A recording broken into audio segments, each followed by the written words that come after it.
Шановні колеги, ми продовжуємо роботу. До слова запрошується речник. We continue our work, and now the floor is given to Ministry of Defense spokesman on ATO-related issues, Colonel Oleksandr Motuzyanyk. Good afternoon, dear colleagues. Now the information about the events that happened in the ATO area during the last 24 hours. In Lugansk area, yesterday military actions were only in Popasnensky region. After 5 p.m., the militants started to shell our positions. At that, they used mortars, and they launched 30 mines at our positions. Ukrainian forces were forced to return fire, and in the part of front line starting Russian border to Zolote, it was calm. On the whole, during the last 24 hours in the Lugansk area, there were 8 enemy shelling, including 5 with the use of heavy weapons. The Donetsk area, the situation in the Avdiivka production area was like this. At 5 a.m., the enemy started massive shelling of Ukrainian positions with the use of mortars and cannons. In 1.5 hours from the start of artillery training, the militants started their offensive. ATO forces were assaulted by 2 groups, up to 25-30 militants each. But this offensive failed. The enemy was forced to retreat. Then, to counteract aggressive actions of the militants, ATO forces took one of the front-line positions of the Russian occupation forces. And then the enemy attempted one more offensive and failed. After this, the enemy focused on delivering fire with the use of heavy weapons and mortars. And in the course of firing, the Ukrainian forces took one militant captive, and they handed him into SBU, and we will provide you with the information in the near future about this. Also, there was a heavy shelling of Ukrainian positions, and 2 civilians were wounded in the course of shellings delivered by the militants, and the residential houses were damaged. And in the course of the battles in the Avdiivka production area, the enemy focused on flanks and tried to attack positions of ATO forces in Kamenka and Krutebalka.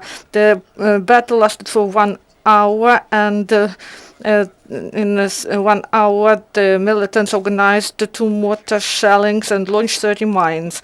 After 1 p.m., the occupants attacked Shakhta Butovka positions from the side of Spartak. This was provocation strike to complicate the command of forces in Avdiivka industrial area. This aggressive provocation also failed. And on the whole, in Avdiivka industrial area, the battle lasted for 19 hours, and according to the estimates of the General Staff, the enemy launched hundreds of shells and mines.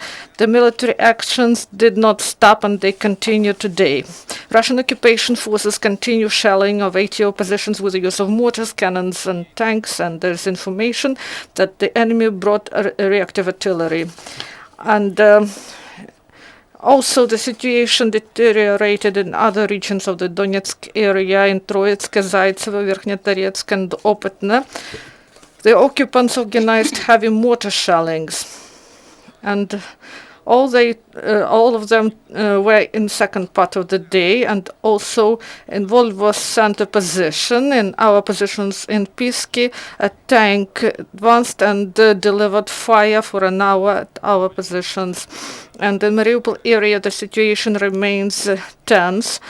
Yesterday in the morning, the occupants organized a number of mortar shelling in Krasnogorivka, and the shelling lasted for several hours with interruptions. The enemy launched 120 mortar mines, and also between 2 and 9 p.m. military actions were of low intensity. The militants used small arms, and sometimes they used armored vehicles. The epicenter of confrontation shifted to the south, to Pavlopil-Shirokina part of front line. And late in the evening, at 10 p.m., occupants became more active, and Vodyanek came under enemy fire.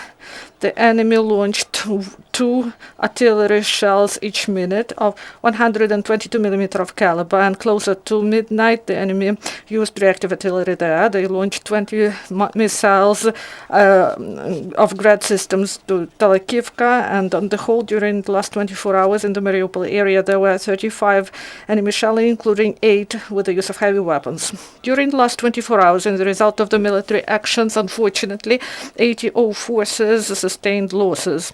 5 Ukrainian servicemen were killed, 14 were wounded, got injured, and these sanitary and irreversible losses happened in the battles for Avdiivka industrial area. Our hearts go out to the relatives of those who died for Ukraine. According to information provided by military intelligence yesterday in Avdiivka industrial area, the enemy sustained heavy losses. 15 were killed and 24 were wounded.